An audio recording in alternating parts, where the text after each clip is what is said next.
When You Give a Dog a Home, a new series showing you a number of furry friends looking for their new forever home.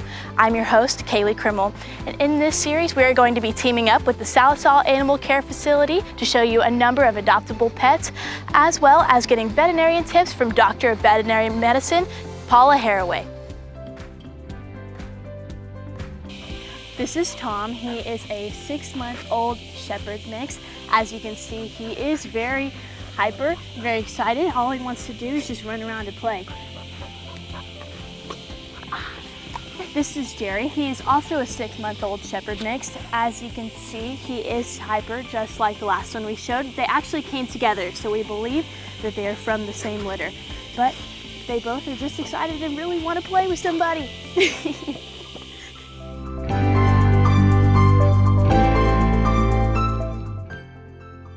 I'm back with Paula Haraway, Doctor of Veterinary Medicine. Thank you so much for joining me again this week. Thank you. First, we're going to talk about internal parasites. What are some of the parasite plagues like that we can get on our pets? So in the pets that you have, in dogs, there's a whole host of worms that they can acquire, intestinal worms, hookworms, roundworms, whipworms, tapeworms, and depending on how the life cycle of that parasite will determine how much of a detriment it is to your animal's health. Cats, same deal, hookworms, tapeworms, roundworms, so they all are part of the essential life cycle for those parasites. Yeah, and how can our pets acquire these? So there are several different ways. In puppies, the mother's milk can transmit, for instance, a hookworm. The puppies can acquire that from their mother through the milk. That's a very dangerous worm to the animal. And tapeworms, they will be picked up through the life cycle through a flea.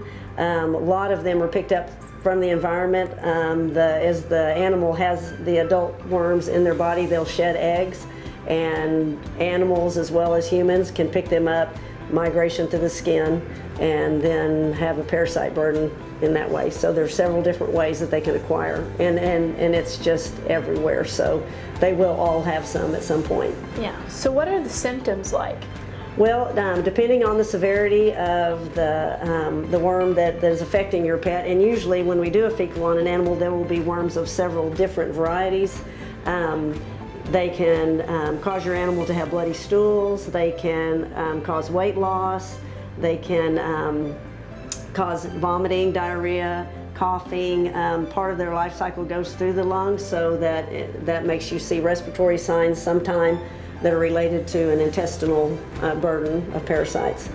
So what can we do to help treat our pets with this? Well, they almost have to, they're going to have them, so they have to have a pretty stringent deworming regimen. And the good thing is that a lot of the products that are available now, like maybe that you use for your flea and tick, you can get one that will also control the intestinal worms. So that's one way. There are products available even like at the co-op. A lot of them will get just certain species and not others. If you see really critical signs like a lot of weight loss or bloody stools or that type of thing, you really need to contact your veterinarian to do what we call a fecal flotation, and we look for what kind of eggs are there, so you make sure that you specifically treat for the worm that your animal has.